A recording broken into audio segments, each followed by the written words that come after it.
हम आज प्राणायाम जो अष्टांग योग का चौथा सूत्र है प्राणायाम करने जा रहे हैं। पहले जान लें प्राणायाम की परिभाषा। प्राण धन आयाम, प्राणों का विस्तार। प्राणायाम तो प्राण क्या है ये तो जाने। हम लोग कहते हैं प्राण पखेरु उड़ गए, देह अंत हो गया, देह का अंत हुआ, मर गया। ये शब्द हमें बताते हैं गया क्या, मरा क्या, मरा शरीर। देह क्या है, देह का अंत हुआ। लेकिन प्राण पखेरु उड़ गए, ये भी मनुष्य जब जाता है तब ये कहा जाता है। कैसे पता लगता है हमें कि प्राण पखेरु उड़ गए, देह का अंत हो गया? तब पता लगता है जबकि हमारी श्वास चलना बंद हो जाती है, शरीर में श्वास नहीं रहती है। तो प्राण और श्वास का संबंध पहले जान लें कि प्राण के और श्वास का क्या संबंध है। शरीर, मन, प्राण, शक्ति, श्वास, इनको यदि हम ध्यान दें तो हम देखते हैं कि मन में आए हुए विचार तो मस्तिष्क में जाते हैं, लेकिन प्राण मस्तिष्क में क्या हो गया, इसको थोड़ा सा ये हम इसके बीच में इससे अलग हट कर कह रहे हैं। मस्तिष्क तो मन का शारीरिक रूप मस्तिष्क हो गया, मन का। प्राण का यदि कहें तो श्वास है। हमारे शरीर में जो श्वास का विस्तार होता है, श्वास के द्वारा जो प्राण का चलते हैं, प्राण का विस्तार होता है, यही हमारे शरीर का जो वाइटल पावर कहा जाता है, शक्ति है, प्राण शक्ति है, जिसके द्वारा शरीर चलता है। कह सकते हैं कि यही शरीर का हमारा वो है शक्ति जिसके द्वारा हम जानते हैं कि ये जीवित है। क्या कहा मैंने? प्राण ही जो है जीवन हमारा है, प्राण से, अन्यथा शरीर का देहांत हो जाएगा। प्राण, श्वास। अब हम देखें इस प्राणायाम की प्रथम अवस्था, हमें क्या देखना होगा प्राणायाम करते समय? श्वास, श्वास। इसके अनेक रूप हैं, अनेक रूपों से हमने जाना था। सबसे पहले क्या किया? समवेत प्राणायाम। क्या किया? सम का क्या अर्थ हुआ? समान रूप से। यदि हम देखें तो हमारी श्वास एक नासिका से जो है थोड़ा अधिक चलती है, दूसरी नासिका कम। समवेत प्राणायाम में हम दोनों नासिकाओं को समान रूप से चलाते हैं। क्यों?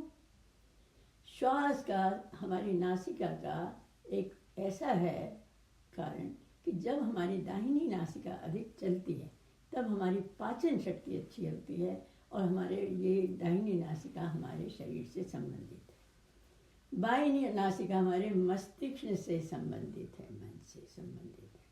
प्राणायाम करने से पूर्व हमें दोनों नासिकाएं चलानी होंगी। क्यों? शरीर एकदम स्थिर बैठा रह सके और ना तो अधिक विचार आए, ना ही शरीर के अनेक कष्टों के बारे में हमारा ध्यान जाए। हमारा ध्यान केवल किस पर रहे? श्वास पर।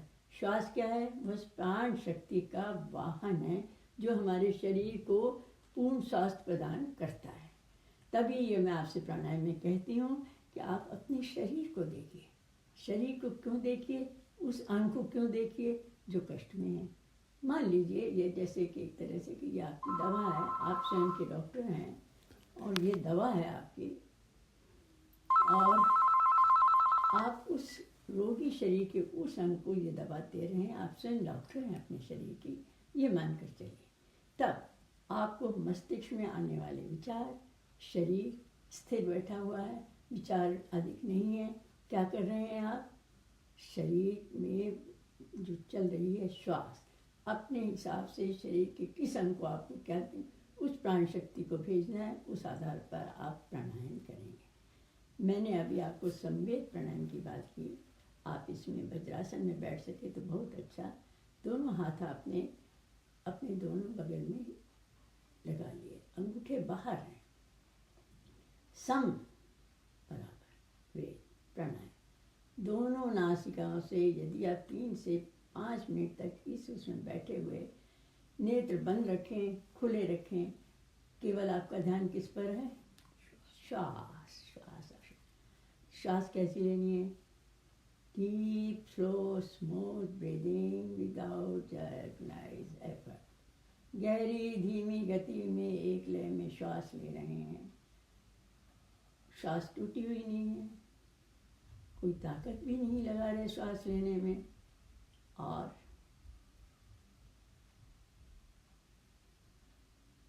उसके लिए कोई प्रयत्न आपको नहीं करना। केवल तब आप श्वास देखिए कि नीचे से ऊपर, जैसे एक गिलास में पानी भरा जाता है, डालते हैं आप ऊपर से पानी, गिलास नीचे से भरता है, इसी प्रकार आपकी श्वास पूरी नाभि से नीचे तक भरते हुए नीचे से ऊपर तक श्वास आ रही है। ऊपर से नीचे तक, जैसे गिलास से पानी आप नीचे निकालते हैं तो पहले ऊपर का गिलास खाली होता है, इसी तरह से खाली हो रहा है। Deep so smooth breathing without jerk noise effort. कोई आवाज़ श्वास की नहीं, केवल तम आप श्वास का अपने अंदर अनुभव कर रहे हैं। अंतरतम में श्वास दे 3 से 5 मिनट तक इसी क्रिया को करेंगे, तब देखेंगे कि आपकी दोनों नासिकाएं समान रूप से चलने लगी। ध्यान आपका इस समय ली जाने वाली श्वास, छोड़ी जाने वाली श्वास, दोनों नासिका छिद्रों पर आपका ध्यान है। कीजिए, लीजिए, कीजिए। संवेद प्राणायाम, इसका दूसरा शब्द एक और है, प्राण संचालन क्रिया। संपूर्ण शरीर में उस प्राण शक्ति का, या बहुत धीमी गति में श्वास ले रहे हैं, बहुत गहरी ले रहे हैं, और उसी प्रकार बिना आवाज़ के, बिना कोई एफर्ट किए हुए श्वास को ले रहे हैं, छोड़ रहे हैं, तो आपके संपूर्ण शरीर में उस प्राण शक्ति का अधिक विस्तार हो रहा है। अधिक दे पा रहे हैं आप अपनी उस प्राण शक्ति को संपूर्ण शरीर में। इसीलिए इसको कहा गया डीप एंड स्लो ब्रीदिंग। एक और शब्द का है निरोग शरीर लंबी आयु। निरोग शरीर कैसे? आपने जो श्वास धीमी गति एक लय में लिया, उसने आपके एक एक सेल को अच्छी तरह वहाँ अपनी प्राण शक्ति को भेजा श्वास के द्वारा, और वहाँ से निगेटिविटी, उसके विकारों को निकाला और बाहर कर दिया। तो इस तरह से डीप एंड स्लो ब्रीदिंग, निरोग शरीर। साथ में कह दिया लंबी आयु। कैसे? कहा गया है संसार में जिस व्यक्ति को जितनी सांसें लेना है उतना ही लेना है।